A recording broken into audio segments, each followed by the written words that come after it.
bonjour à toutes, bonjour à tous. Je suis heureux d'être avec vous. On va passer un beau moment dans la présence de Dieu. Est-ce que vous savez que là où vous êtes, que vous soyez devant un écran, que vous soyez dans une salle, que vous soyez seul, que vous soyez avec du monde autour de vous, je pense que Dieu essaye de te parler. Et peut-être que ce que je vais apporter va résonner dans ton cœur et c'est ce que je souhaite. Parce que vous voyez, la présence de Dieu, c'est quelque chose auquel j'aspire. J'aimerais qu'entre Dieu et moi, la communication soit top. En fait, je voudrais avoir une meilleure proximité avec Dieu, une meilleure communion, une meilleure relation avec Dieu. Est-ce que quelqu'un veut ça ? Alors en fait, vous le voulez, mais c'est comme si parfois il y a un malaise entre toi et Dieu. Et peut-être quelqu'un qui regarde ce message te dit « Oh purée, c'est juste ce que je vis ». C'est-à-dire qu'une partie de moi, mon cœur a envie de vivre avec Dieu au top. Mais dans la réalité, je sais pas, il y a une gêne, il y a quelque chose. Est-ce que le thème d'aujourd'hui, c'est ce décalage qu'il peut y avoir entre ce que tu veux être pour Dieu? Qui aimerait bien être au max pour Dieu, tu vois, être à fond dans ta Bible, dans ta louange, dans la prière, dans la sanctification, zéro péché, et puis ce que tu fais. Ce décalage entre ce que tu aspires à être et ce que tu fais chaque jour au quotidien. Parce que dans tes actions, il y a encore des choses qui sont à corriger en toi. Et à chaque fois que tu fais une faute, à chaque fois que tu fais quelque chose de mal, c'est comme si tu te sens plus digne. Tu te sens plus... ça ne veut pas dire que tu ne pries pas, parce que tu es là, ça veut dire que tu cherches Dieu, mais il y a une espèce de culpabilité. Vous savez ce que c'est que la culpabilité ? La culpabilité, c'est la déchirure entre ce que je fais, mes actions, et mon identité. La déchirure entre tes actions, ce que tu fais chaque jour, et ton identité, c'est ça la culpabilité. Parce que tu es appelé enfant de Dieu. Tu es la fille du roi des rois, tu es le fils du Dieu Tout-Puissant. Dieu t'appelle son ami. Mais ça, c'est ton identité. Mais dans la réalité, tes actions ne sont pas à la hauteur. Et grand 1, cette culpabilité, elle vole ta joie, elle détruit ta joie. Je vous parle à vous, mais en fait, je me suis parlé à moi avant ce message. Parce que j'en ai marre de Yvan. Est-ce qu'il y en a qui en ont marre de leur prénom ? J'en ai marre de ce que je fais, en fait. Et je me dis, mais avec tout ce que je sais de Dieu, avec tous les belles choses que j'ai vues de Dieu, les prières qu'il a exaucées, les miracles que j'ai vus, les temps spirituels, comment ça se fait que je ne suis pas... J'aimerais être parfait. Mais je suis loin d'être parfait. Et ça m'arrive bien souvent d'être comme ce fils qui revient vers son père et qui dit ceci, dans l'évangile de Luc au chapitre 15 au verset 21, il dit à son père, « Papa, Père, j'ai péché envers le ciel et contre toi. Et je ne suis plus digne d'être appelé ton fils. » Et combien de fois ça m'arrive de dire, mais je ne mérite carrément pas de pouvoir être dans la présence de Dieu. Et c'est comme si mes actions n'étant pas à la hauteur, je suis déchiré dans mon identité. Pourquoi ? Parce qu'il y a un verset qui est important dans la Bible. Le salaire du péché, c'est la mort. Et à chaque fois que je commets un péché, c'est comme si je mets des pics, je crève, je fais des trous dans ma joie. Ma joie, elle fuit. En fait, quand je suis dans la présence de Dieu, il y a la paix, il y a la joie, il y a quelque chose d'incroyable. Mais quand le péché est en moi, c'est comme si je fais des trous, je perce. Et ma joie fuit et le malaise s'installe. Alors, grand A, ce que tu fais, ce que je fais. Je parle à quelqu'un qui est pas bien en cet instant dans ta relation avec Dieu. Tu sens que tu as perdu ta joie d'être dans la présence de Dieu. Je vais te dire une chose. Il y a deux raisons à ça. Soit tu as des remords, soit tu as des regrets. Les remords, c'est lorsque tu as fait quelque chose que tu n'aurais pas dû faire. Les remords, c'est le fait de dire j'ai des remords. Si c'était possible de ne plus faire cette faute, ce péché-là, mais c'est trop tard, je l'ai fait. Ça, c'est des remords. Les regrets, c'est un autre type de culpabilité, c'est toutes les choses que j'aurais dû faire qui sont bien et que je n'ai pas faites. J'ai dit, mais pourquoi je ne passe pas plus de temps dans la présence de Dieu? Pourquoi je n'arrive pas à prier plus? Pourquoi j'arrive pas... J'ai du mal à me tenir dans mon temps de ma lecture avec Dieu. Je ne sais pas si je parle à quelqu'un. Des fois, je mets la louange, au bout de 2 minutes, j'en ai marre, j'arrête. Pourquoi je pourrais faire plus de bien? Je pourrais faire plus de bien pour les autres, je ne le fais pas. Ok. Parlons des remords. Les remords vont toucher la zone de la culpabilité qui est liée au péché. Bon, il y a des vrais péchés. Mais il y a aussi des faux péchés. Regardez-moi bien. On est une génération où sur Internet, sur YouTube, sur TikTok, sur Instagram, vous avez tout le monde qui raconte tout et n'importe quoi sur le péché. Vous avez des vidéos de chrétiens ou de chrétiennes qui vont faire du buzz en faisant des catalogues de péchés. Et la vérité, je sais qu'à MLK, vous savez pas quoi, je fais une dédicace d'amour à tous ceux qui sont vieux, mais c'est positif dans mon sens, c'est-à-dire qui sont convertis, qui ont fait une rencontre avec Dieu depuis 10 ans, depuis 15 ans, 20 ans. Il y en a qui ont plus de 20 ans de conversion au compteur. Vous êtes des anciens. Que Dieu vous bénisse. On va revoir les bases. Maintenant, je voudrais parler à l'église MLK, qui est vraiment une maternité, à tous ceux qui sont en train de faire des progrès avec Dieu. Vous avez envie de plaire à Dieu. Vous avez une identité qui est là, mais vos actions sont là. Comment faire pour réconcilier les deux? Et vous vous rendez compte qu'à chaque fois que vous commettez un péché, ça vous handicape. Du coup, vous me dites, mais pasteur, dis-nous la liste des péchés. Il y en a qui voudraient une liste des péchés.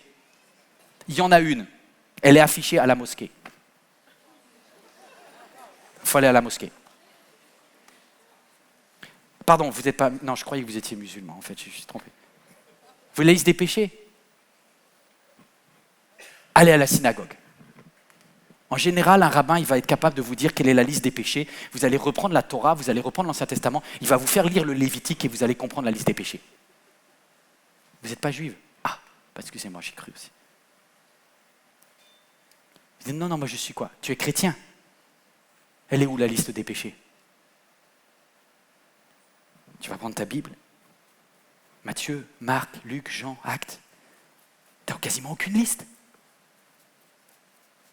J'ai cherché où est-ce que Jésus a fait une liste des péchés. Jamais. Jamais Jésus a fait le catalogue des péchés. Oh purée, zut. Ça serait tellement simple s'il y avait une liste des péchés. Tu sais ce qu'il faut faire, tu sais ce qu'il ne faut pas faire. S'il n'y a pas de liste. Tu vas dire, mais si, pasteur, quand même, j'en ai trouvé une. Par exemple, dans Galates, l'apôtre Paul, il a écrit une liste. Ouais, mais elle est incomplète. Il marque bien « et les choses semblables ». On va lire la liste.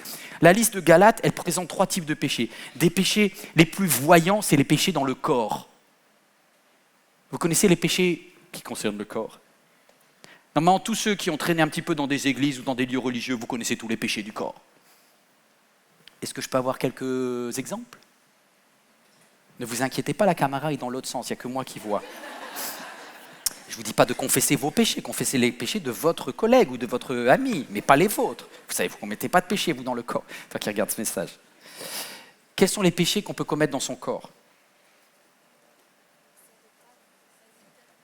Adultère, c'est-à-dire piquer le conjoint de l'autre. Quand 2 êtres humains sont unis et que tu viens et que tu enlèves cela, oui. Ok, l'adultère. Quoi d'autre? Il n'y a que ça? Ah, il y a un mot qu'on n'entend que dans les églises. Impudicité. J'ai cherché la définition, ça n'existe pas. Tu vois, dans la rue, tu dis à quelqu'un, j'ai commis une impudicité. Il dit, t'as fait quoi là? C'est vraiment un truc de religieux, ça. Tu sais, je t'assure, il n'y a que le rabbin et l'imam qui peuvent vous dire la définition. Et ton pasteur évangélique. En vrai, c'est flou comme notion. Mais bon, bref, on sait qu'il y a quelque chose par rapport au sexe, mais bon. Probablement les relations hors mariage. Ouais. Mais c'est quoi la différence entre impudicité et impureté? C'est chaud. Moi, j'ai toujours pas trouvé. J'ai cherché, j'ai pas trouvé. Et pourtant, j'ai regardé en grec. C'est très compliqué parce que les mots, ils ont... Bref. La débauche. Moi, juste une petite anecdote.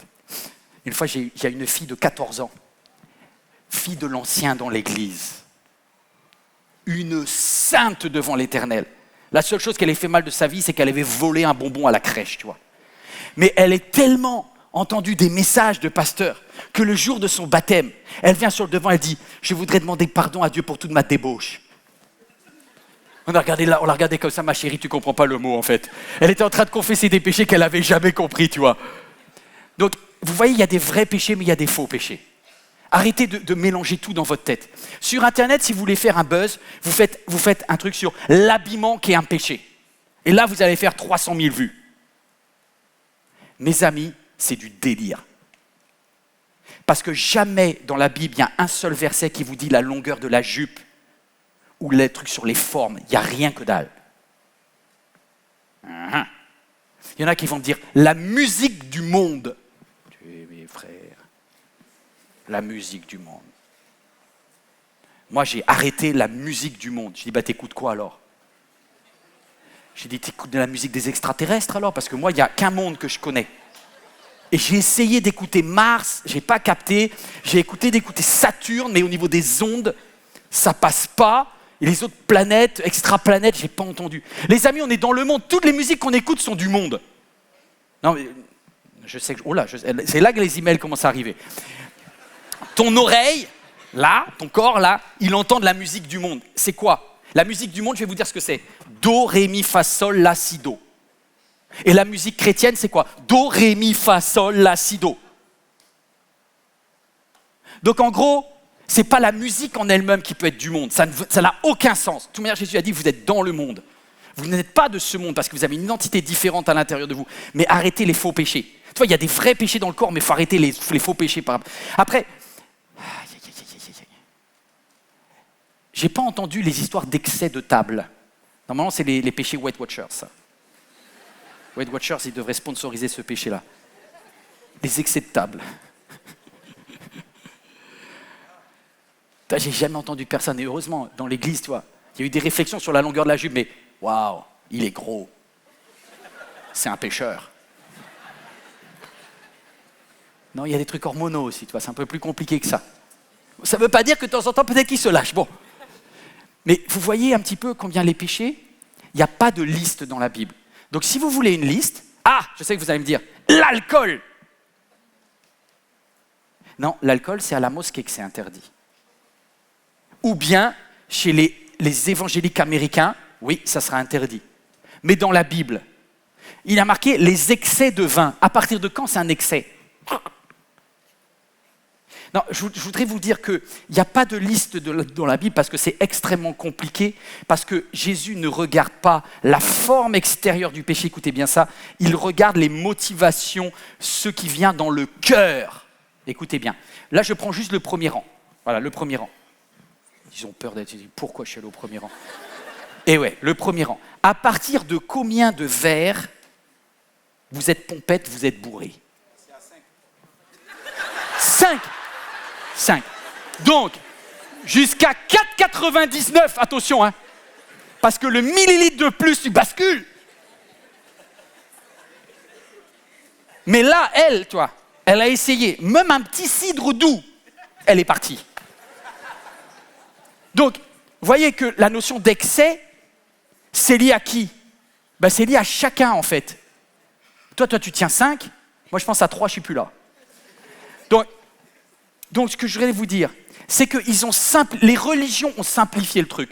Pour éviter d'avoir besoin d'une relation avec le Saint-Esprit qui te convainc de péché, de justice et de jugement, les religions ont dit, vu que le Saint-Esprit n'est pas sûr de faire le job, l'imam, le rabbin, le pasteur, le curé, le je sais pas quoi, va faire le job à la place du Saint-Esprit et va dire ce que tu as le droit de faire et ce que tu n'as pas le droit de faire. Et comme il n'y a pas assez d'imams, de rabbins, de pasteurs et de gens chelous ici sur la terre, tu vas sur YouTube, tu regardes, est-ce que c'est autorisé de faire ça? Ah non, apparemment, clac. Arrêtez d'être des bébés spirituels qui recherchent des listes. La vérité, c'est que vous allez devoir lire votre Bible et regarder à l'intérieur de vous, parce que de 2 personnes, l'alcool ne va pas avoir le même réflexe, elle ne va pas avoir la même conséquence. Je suis en train de perdre certains, mais c'est ok, c'est là où les emails vont pleuvoir. La cigarette, est-ce que c'est un péché? Je laisse le malaise s'installer. Il y a tous ceux qui fument et qui disent « Purée, je réponds pas là ».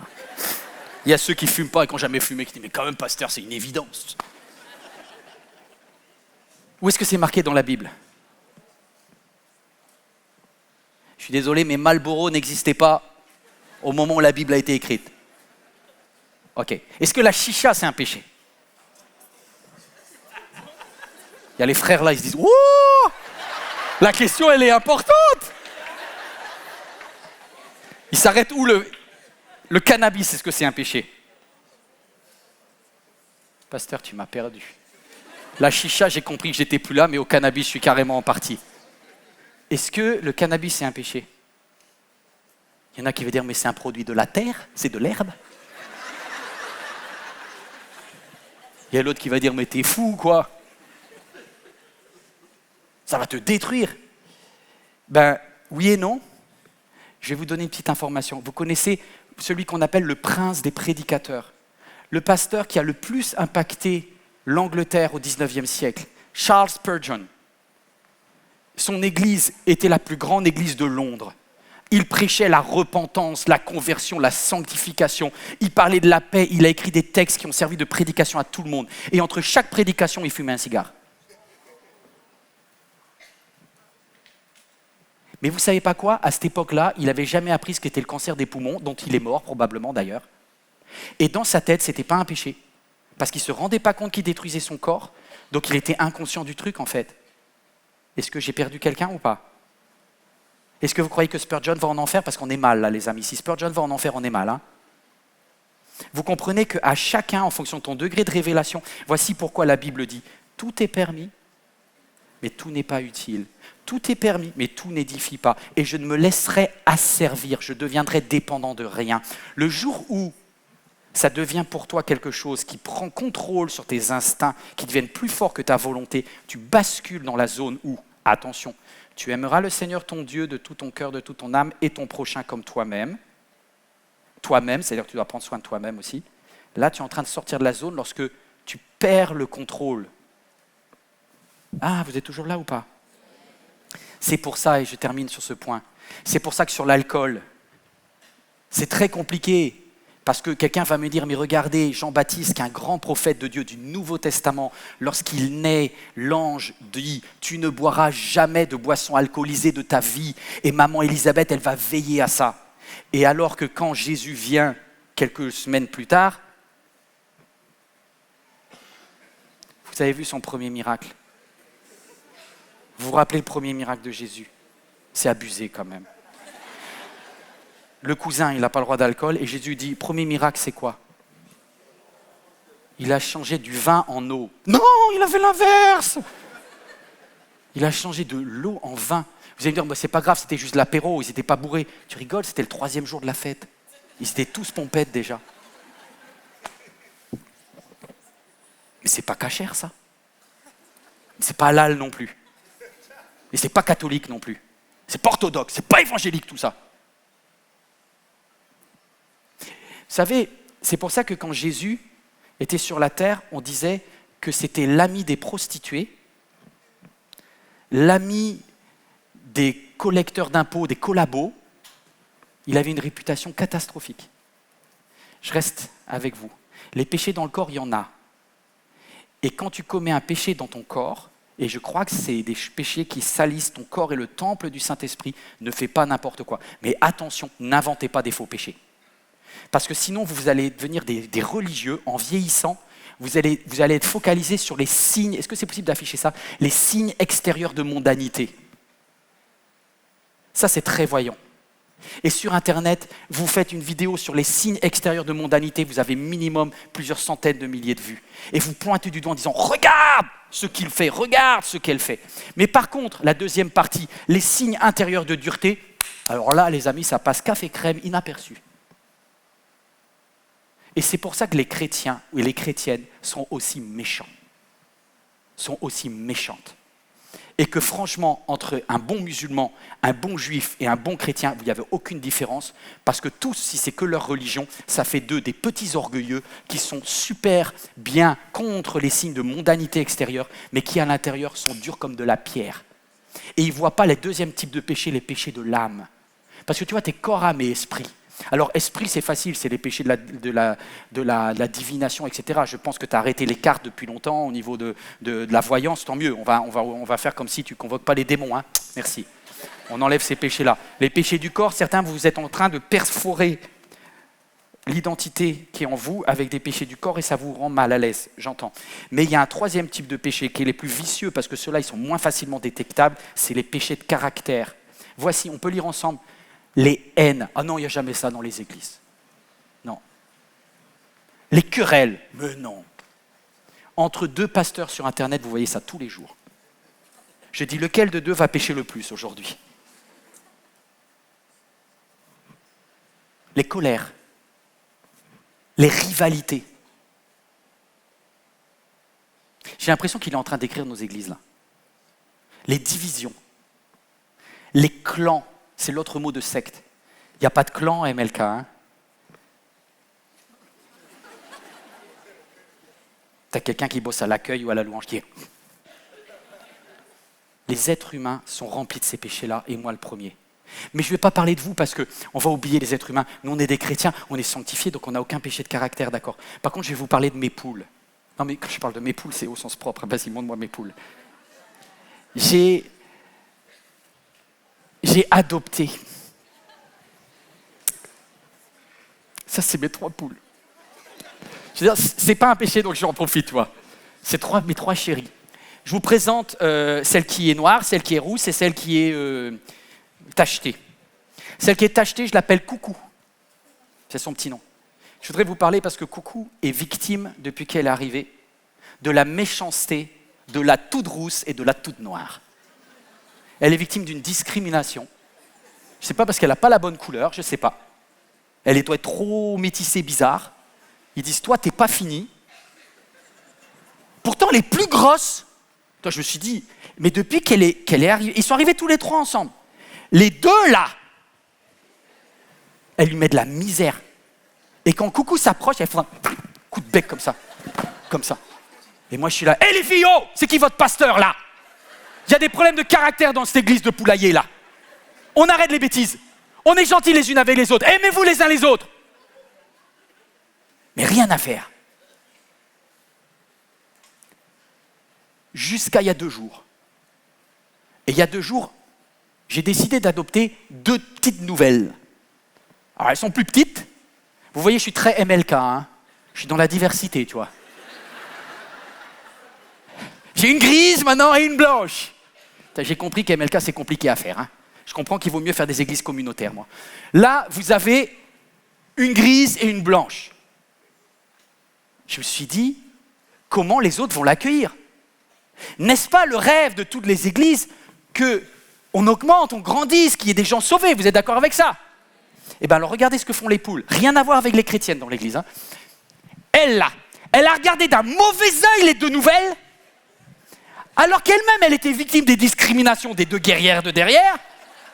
Depuis que les 2 nouvelles, il y a Coucou qui a décidé de leur faire le bizutage.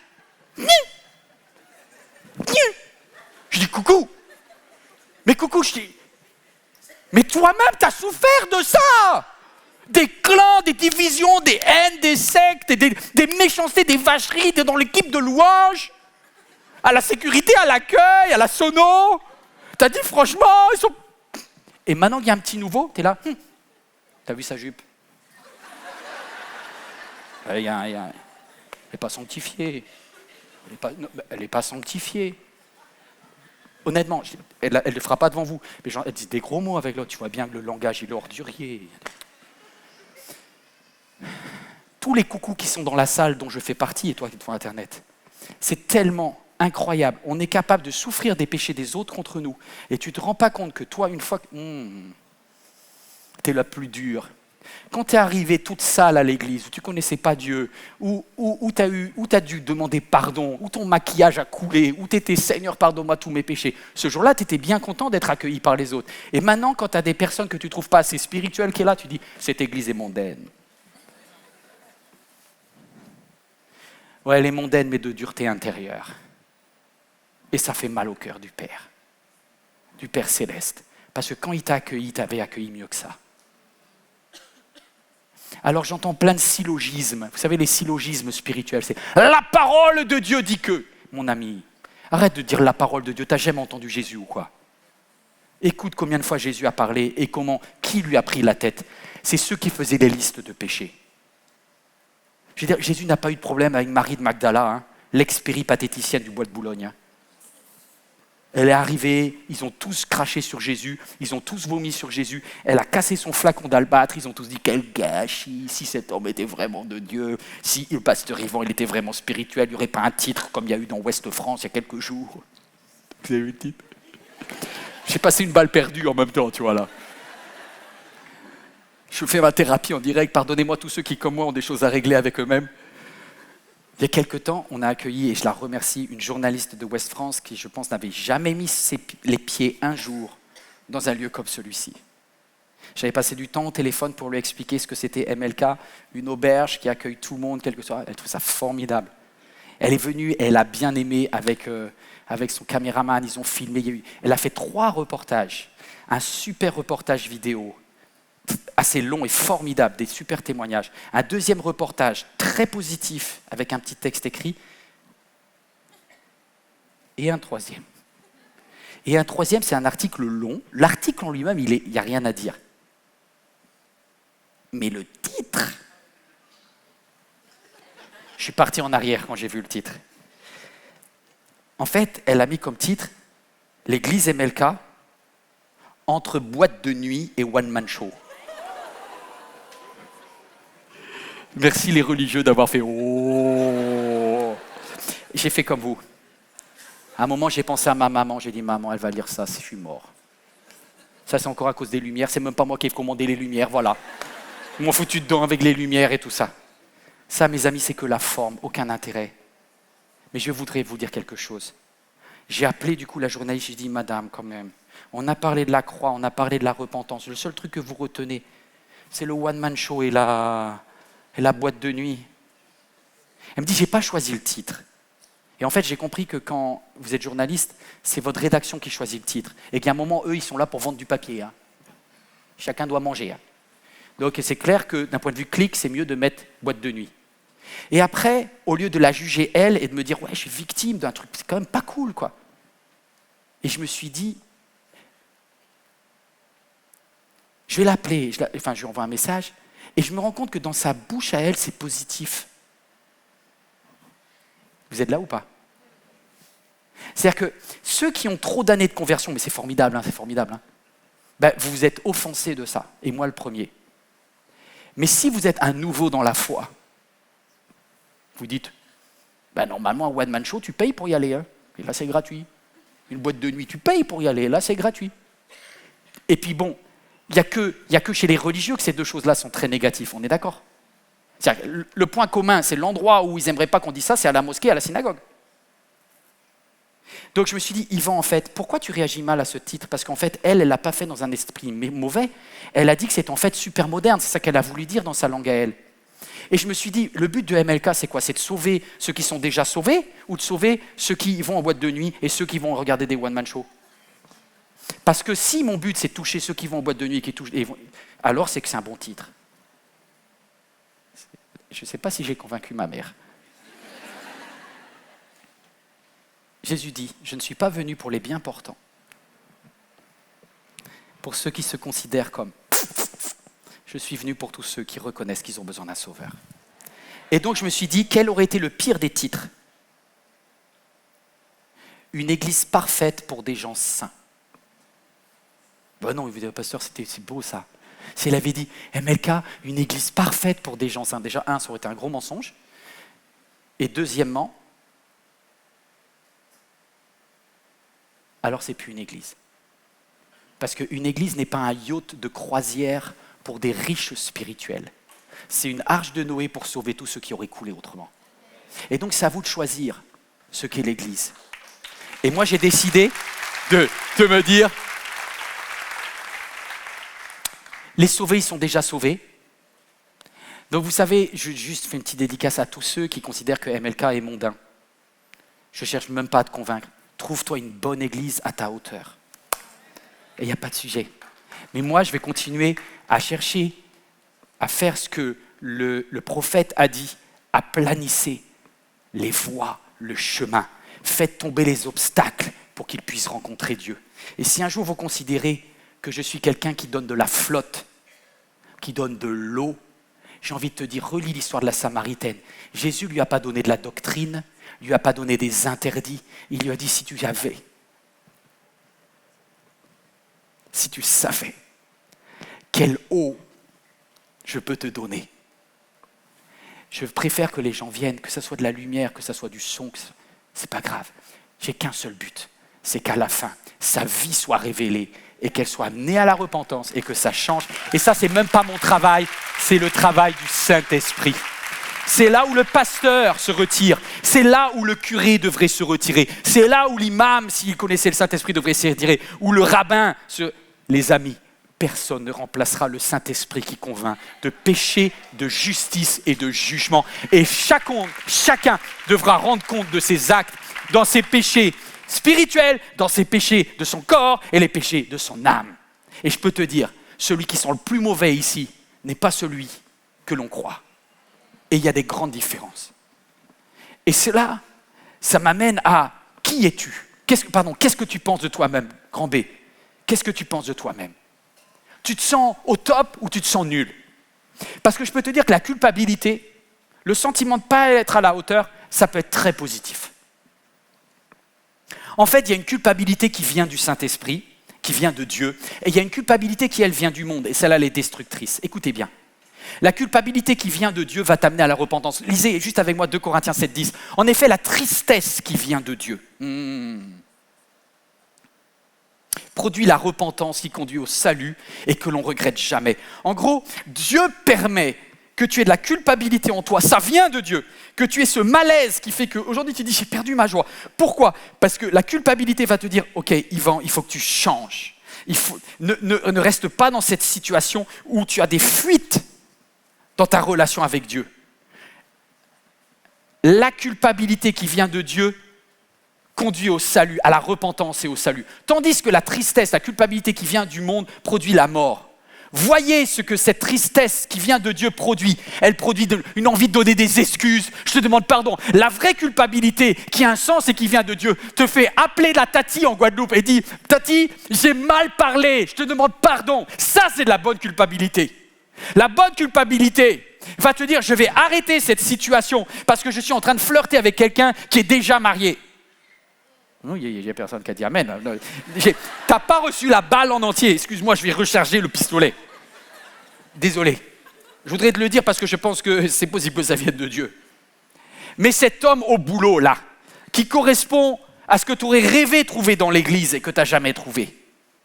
Il a toutes les qualités, sauf que bon, il est déjà marié. C'est embêtant quand même. Ah oui, il est déjà marié. Ouais, mais pasteur, il n'y en a pas des comme ça dans les églises. Je dis, ma chérie, je te dis une chose. S'il est marié, il n'est pas à toi.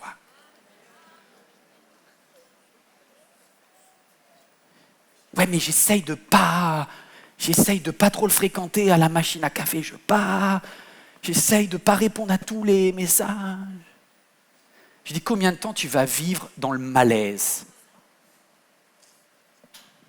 Qu'est-ce que je dois faire ? J'ai une solution. Tu ne vas pas aimer. Tu veux vraiment la solution ? Change de travail.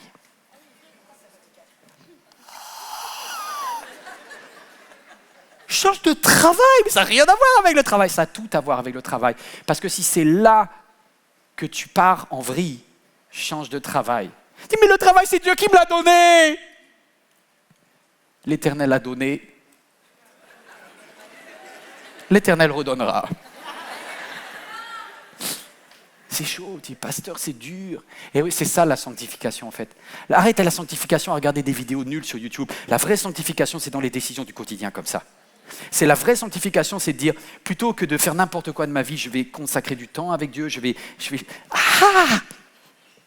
Et elle pousse à l'action. Parce que ne me dis pas que la culpabilité qui vient de Dieu ne te pousse pas à l'action. Voici ce que le Fils va dire. Après avoir réfléchi en lui-même, il dit, je ne suis pas digne d'être appelé son fils. Il y a quelqu'un qui a dit, avant d'écouter ce message, je ne suis pas digne d'être la fille de Dieu. Je suis en train de me salir. Mais je vais te dire, bouge, lève-toi. Il se leva et alla vers son Père. Tu sais ce que Dieu attend de toi ? Il n'attend pas que tu te nettoies avant d'aller le voir. Il attend à ce que maintenant, tel que tu es, tu dises, au lieu de partir, tu vois, la culpabilité, elle va soit t'amener, tristesse du monde, à dire, sali pour sali, perdu pour perdu, autant aller dans le péché. Ça, c'est la mauvaise culpabilité. La bonne culpabilité, elle dit, ce que je fais n'est pas en accord avec qui je suis, donc je vais retourner vers papa. Parce que mon identité est plus importante que mes actions. Et je vais repartir vers celui à qui j'appartiens vraiment. De qui je suis la fille, de qui je suis le fils. Waouh! Tout est permis, mais tout n'est pas utile. Tout est permis, mais tout n'édifie pas. Je me laisserai servir par rien. Si tu sens que tu perds le contrôle de quel que soit le péché, tu retournes vers papa. La repentance. Tu as peut-être fait ce qu'ils ont dit que tu as fait, mais tu n'es pas celui qu'ils disent que tu es. Grand B. Qui es-tu vraiment alors? Tu es une fille du roi des rois, un fils de Dieu. Son nom est ton nom. Son sang coule dans tes veines. Le jour où tu as dit « Je me repens, je demande pardon, je crois que tu es mort à la croix pour mes fautes, pour mes péchés, que la dette que j'avais de mes péchés passés, présents et futurs est payée à la croix. Je te choisis, Dieu, comme Père. » À partir de ce moment-là, il a intégré ton nom au livret de famille. Ils ont fabriqué au ciel ton passeport. Ils ont marqué « République du ciel ». Ton nom, date de naissance spirituelle qu'on appelle la nouvelle naissance. Parfois c'est une date d'un jour, parfois c'est 2, 3 jours, parfois c'est sur une semaine. Moi par exemple, je ne peux pas dire exactement la date, mais ce n'est pas grave, l'important c'est mon nom. Hein. Ceux qui ont beaucoup péché, en général, vous avez une vraie date. Donc, sois pas trop fier d'avoir une vraie date. Ça veut dire juste que tu avais beaucoup à te faire pardonner. Tous ceux qui sont nés un peu dans une famille chrétienne, sur la date, vous n'êtes pas au clair, on est d'accord. Mais vous êtes sauvés quand même, parce que vous êtes repentis, vous avez dit Dieu, je te demande pardon et je veux intégrer ta famille. On n'est pas enfant de Dieu de père en fils ou de mère en fille. Hein. On est enfant de Dieu parce que tu le choisis. Hein. Allez, je ferme la parenthèse. Comment me rétablir dans ta famille? Ben, tu vas vers papa et tu dis, Père, j'ai péché envers le ciel et contre toi. Et en grec, c'est intéressant, c'est j'ai péché envers le ciel. C'est-à-dire qu'il dit que le péché que tu as commis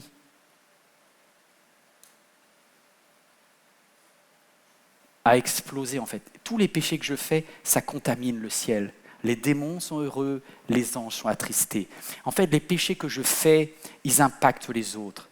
Quand vous reprenez toute la liste des péchés qui sont dans l'esprit, dans le corps ou dans l'âme, c'est des péchés qui impactent les autres. Quand tu as des querelles et des jalousies contre quelqu'un, tu mets toute l'atmosphère jusqu'au ciel est contaminée.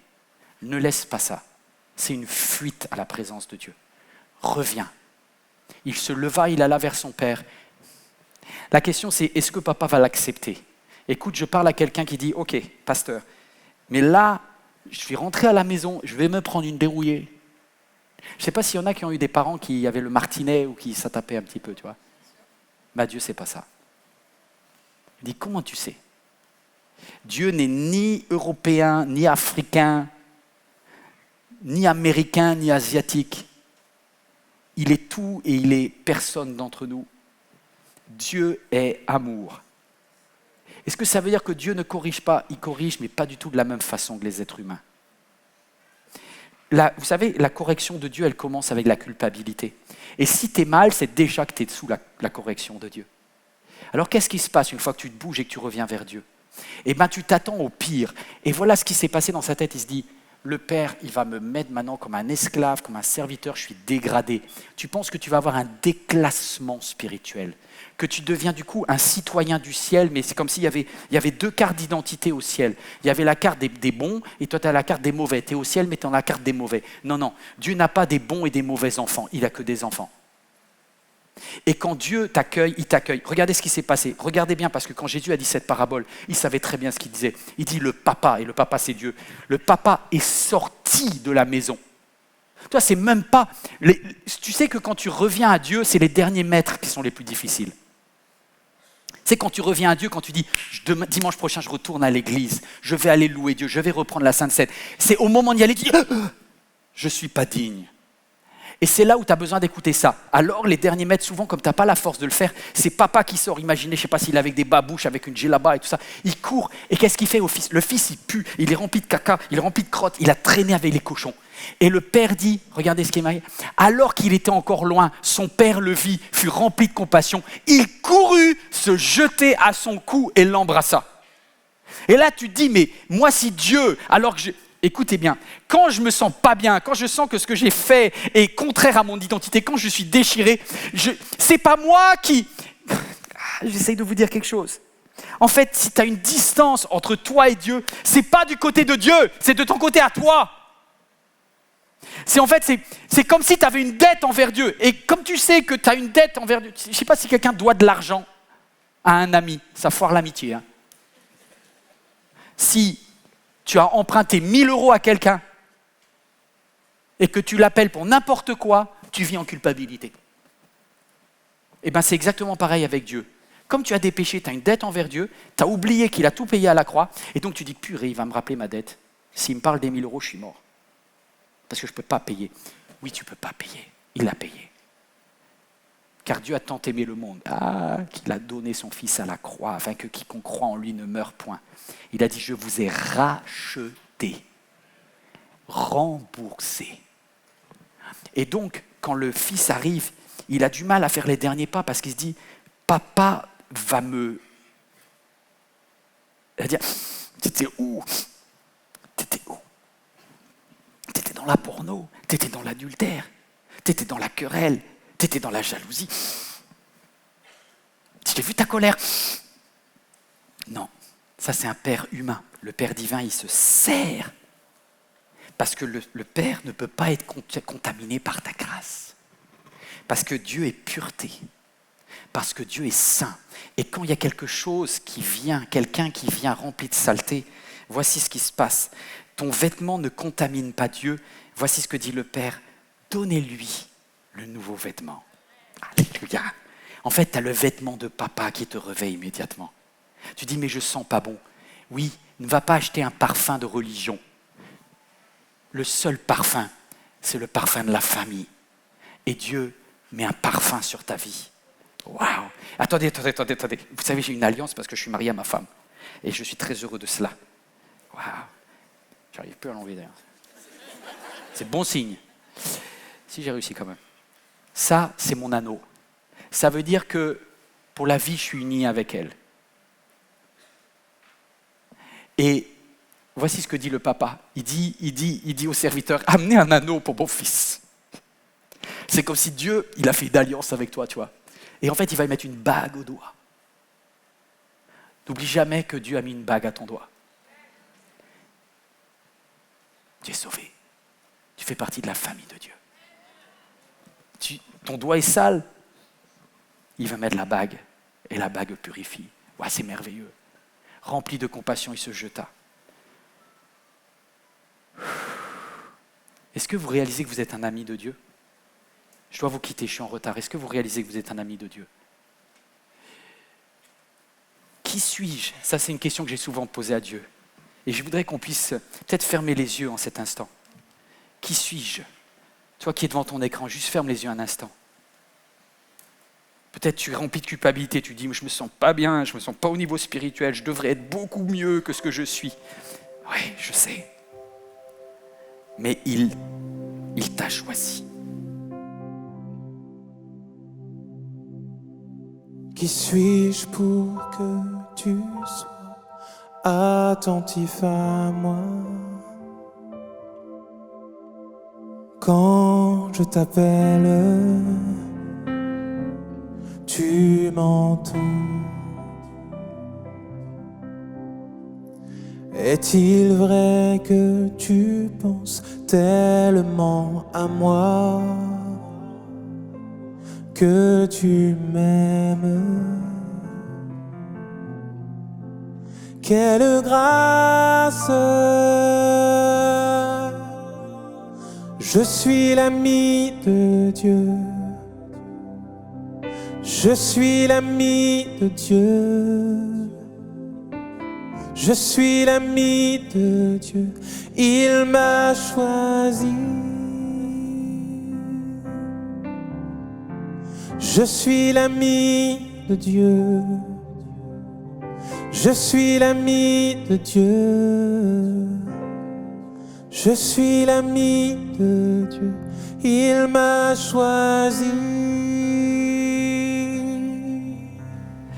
Dieu avait rêvé depuis toujours être ton ami. C'est fou ça. Il veut être ton ami, il veut être mon ami. Je ne mérite pas, je sais. C'est pas moi qui ai choisi Dieu, c'est Dieu qui m'a choisi. C'est pas toi qui as choisi Dieu, c'est Dieu qui t'a choisi. Y a-t-il quelqu'un qui en cet instant veut se lever à sa place et dire « Papa, je reviens. Mon identité, c'est toi. Mon identité, c'est Christ. Et si mes actions ne sont pas à la hauteur, je veux choisir la sanctification, mais ça commence par la repentance. Et aujourd'hui, ta fille est de retour. Ton fils est de retour. Je me lève devant toi. » Est-ce que quelqu'un veut juste proclamer, parce que ce que tu dis de ta bouche est important. Est-ce que toi qui es debout, tu peux accepter que le Père te serre dans ses bras maintenant et qu'il te dit, tu es mon ami. Waouh, est-ce qu'on peut reprendre? Qui suis-je? Qui suis-je donc? Que tu sois attentif à moi. Quand je t'appelle. Quand je t'appelle. Tu m'entends. Tu m'entends. Est-il vrai que tu penses tellement à moi, que tu m'aimes? Quelle grâce! Est-ce que tu peux dire, je suis l'ami de Dieu? Je suis l'ami de Alléluia! Dieu. Je suis l'ami de Dieu. Je suis l'ami de Dieu. Il m'a choisi. Dis-le encore. Oui, je suis l'ami de Dieu. Je suis l'ami de Dieu. Je suis l'ami de Dieu. Il m'a choisi. Alléluia. Vous croyez que Dieu est proche de vous en cet instant? Parce que je peux vous dire, il est là. Il est à côté de toi et il dit plus que ça. Il dit, l'esprit, mon esprit en toi est en train de t'amener à la repentance. C'est-à-dire que si tu as de la culpabilité et que tu t'es repenti là, sache que ça veut dire que l'esprit de Dieu est en toi. Et c'est un très bon signe en fait. Ça veut dire que le Saint-Esprit est vraiment en train d'agir en toi. Et celui qui t'a appelé est en train de te nettoyer, pardonner, purifier, justifier, laver. Alléluia. Est-ce qu'on peut tous se lever dans ce lieu? Je vais juste vous donner je vous quitte dans un instant et je vous donne juste un moyen mémotechnique qui est formidable parce que ça va vous permettre de continuer après cette vidéo, de continuer après ce que vous avez vu aujourd'hui. L'appel de Dieu sur votre vie, c'est que vous puissiez vivre un réveil spirituel. Ça commence, le R de réveil commence comme le R de repentance. Réveil, R, repentance. Et aujourd'hui, tu as fait le bon choix. Le E, c'est élévation. Élévation. Et la Bible dit, maintenant vous avez été libérés du péché, vous êtes devenus des serviteurs de Dieu. Vous avez pour fruit la progression dans la sainteté. Et la conséquence de cela, c'est la vie éternelle. Vous êtes en train d'être élevés, les amis. Dieu est allé vous chercher, il vous relève. Après l'élévation, il faudra que tu aies le V de veille. La Bible dit, veille sur toi-même. C'est-à-dire, n'agis pas de façon légère. Chacun d'entre nous, on a un type de péché qui peut nous guetter. Et votre adversaire, le diable, est comme un lion rugissant. Faites attention. Je suis en train de parler à quelqu'un. Si si les péchés sexuels peuvent être pour toi un problème, fais très attention à ça. Et passe en E. E pour entourage. Change d'entourage. Ouh! C'est-à-dire, mets des choses en place. Si quelqu'un a tendance à avoir des conflits, etc., modifie les gens que tu fréquentes parce que tu fréquentes trop de gens amers. Et ça fait de toi quelqu'un de nocif et de toxique. Change ton entourage et ton identité de fils de Dieu, de fille de Dieu va changer. Une fois que tu as changé ton entourage, le I d'identité, proclame que tu n'es pas ce que tu fais. Que tu es une fille, un fils du roi des rois. Que ton frère s'appelle Jésus. C'est incroyable ça. Célèbre cette identité. Et enfin, dernière chose, le L de louange. Pourquoi? Parce que dans cette parabole, quand le fils est revenu et qu'il avait beaucoup pleuré avant, l'erreur c'est d'oublier de célébrer après. Et vous voyez Satan, et je prenais l'exemple de quelqu'un qui peut-être va devoir mettre un terme à une relation où ça va partir vers un adultère au travail. Moi je te dis, n'aie pas peur, parce qu'au début quand tu perds ton travail, tu dis purée, non seulement j'ai pas mon love, mais en plus j'ai perdu mon job. Tu sais pas quoi? L'Éternel a vu ce que tu fais. Et je peux te dire qu'il y a une chose à faire. Pars en louange. Ne laisse pas Satan te dire, regarde Dieu, c'est que des choses négatives. Va vers Dieu et dis, je vais faire une célébration de fête et de louange. Paye-toi un voyage dans les îles. Fais un truc extraordinaire. Dis, je vais célébrer Dieu du fait de ne pas être tombé dans le péché. Une des façons pour lesquelles on retombe dans le péché, c'est quand on ne célèbre pas assez, quand on est propre. Donc célèbre la louange de Dieu. Le Père dit au Fils, hey, tu ne vas pas juste rester dans cet état-là, hein? On va faire la fête, allez chercher de quoi manger, organiser un banquet. Parce que celui qui était perdu, celle qui était perdue est retrouvée. Vous savez, moi, j'avais jamais compris ça. Mais dans les églises, on oublie l'aspect louange et l'aspect danse. Mais l'aspect danse et l'aspect louange, ça vient après la repentance. Mais c'est une conclusion en or. Le Père dit, on va mettre de la musique et des danses. C'est dans la Bible. C'est comme ça que se finit cette parabole. Et Jésus dit, et il y a tellement de joie pour les anges dans le ciel lorsqu'il y a quelqu'un qui revient dans la maison de Dieu. Est-ce qu'on peut reprendre le chant là? On va reprendre ce chant avec de la danse, avec de la louange. Préparez-vous à danser, préparez-vous à louer. Merci pour votre soutien financier à l'église MLK. Je veux donner.fr. Investissez pour le royaume de Dieu. Que tu sois attentif à moi quand je t'appelle, tu m'entends. Est-il vrai que tu penses tellement à moi, que tu m'aimes? Quelle grâce! Qui suis-je pour que tu sois attentif à moi? Quand je t'appelle, tu m'entends. Est-il vrai? Est-il vrai que tu penses tellement à moi, que tu m'aimes? Quelle grâce! Quelle grâce! Je suis ami de Dieu, je suis ami de Dieu, je suis ami de Dieu. Je suis ami de Dieu, il m'a choisi. Je suis ami de Dieu,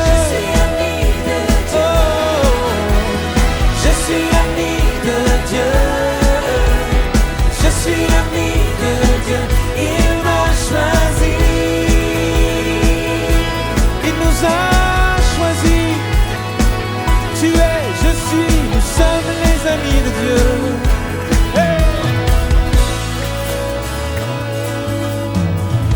Dieu tout-puissant, Dieu de gloire, oui, tu m'as choisi. Est-ce que tu peux le dire aujourd'hui avec nous? Dieu tout-puissant, Dieu de gloire, oui, tu m'as choisi. Dieu tout-puissant, dis-le. Dieu tout-puissant, Dieu de gloire. Oui, tu m'as choisi, tu nous as choisis. Proclame-le avec foi, Dieu tout-puissant, oh Dieu, Dieu de gloire.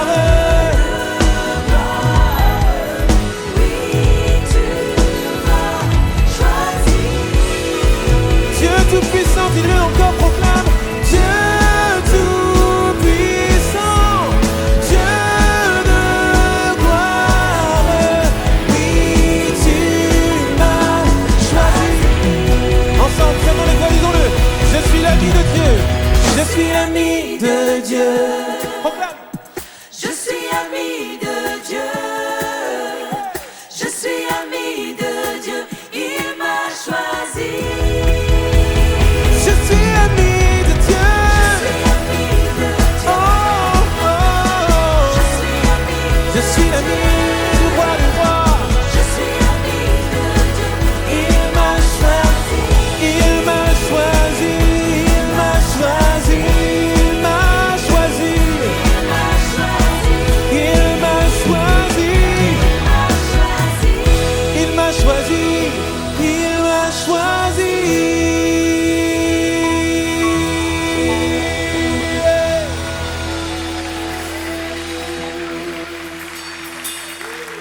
Waouh! Dis à ton voisin, ta voisine, t'es choisi là!